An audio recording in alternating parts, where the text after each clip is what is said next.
Quand j'ai entendu Donald Trump à Camp David parler de « si on nous crache dessus, on va frapper », ça m'a immédiatement rappelé ce qu'il avait dit lors des manifestations de Black Lives Matter, après la mort de George Floyd.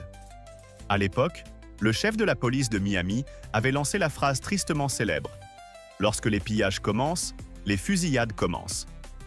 Cette rhétorique n'est pas anodine.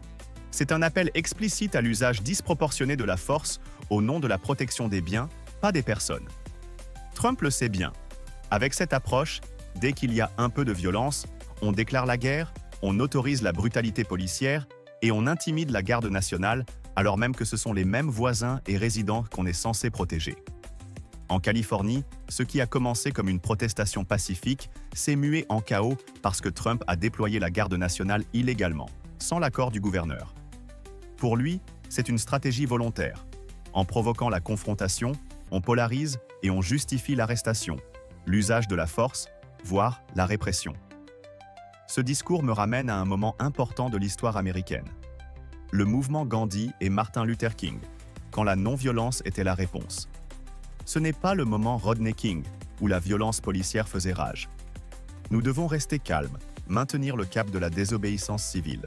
Déjà, le gouverneur Newsom a contesté juridiquement l'envoi de la garde nationale. C'est une première depuis 1965, mais cette fois, Trump agit sans cadre légal clair, dans une zone grise dont la Cour suprême devra se saisir pour fixer les règles. Il s'agit, en danger majeur pour notre démocratie, d'empêcher Trump d'utiliser l'État comme instrument de répression dans des États bleus. Quand Trump déclare « Si on nous crache dessus, on va frapper », ce n'est pas juste une posture, c'est un signal.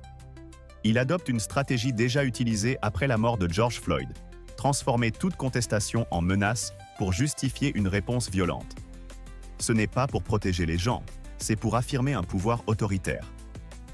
En 2020 déjà, Trump avait salué les violences policières et militarisé les rues face à des citoyens en colère. Aujourd'hui, il récidive. Il envoie illégalement la garde nationale en Californie, sans l'accord du gouverneur, pour écraser une contestation pacifique. C'est délibéré. Plus il y a de tensions, plus il peut apparaître comme le chef de l'ordre, même si cela signifie bafouer la loi. Mais la réponse ne doit pas être la confrontation. L'histoire nous apprend que la force du changement vient de la non-violence. Gandhi, Martin Luther King, ce n'est pas le moment de tomber dans le piège. La désobéissance civile calme et déterminée est notre meilleure arme.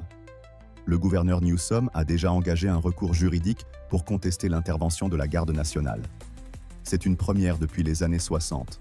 La Cour suprême devra trancher. Ce qui est en jeu, ce n'est pas seulement un État. C'est la capacité de Trump à utiliser l'appareil d'État contre ses opposants politiques. Et c'est un danger réel pour la démocratie.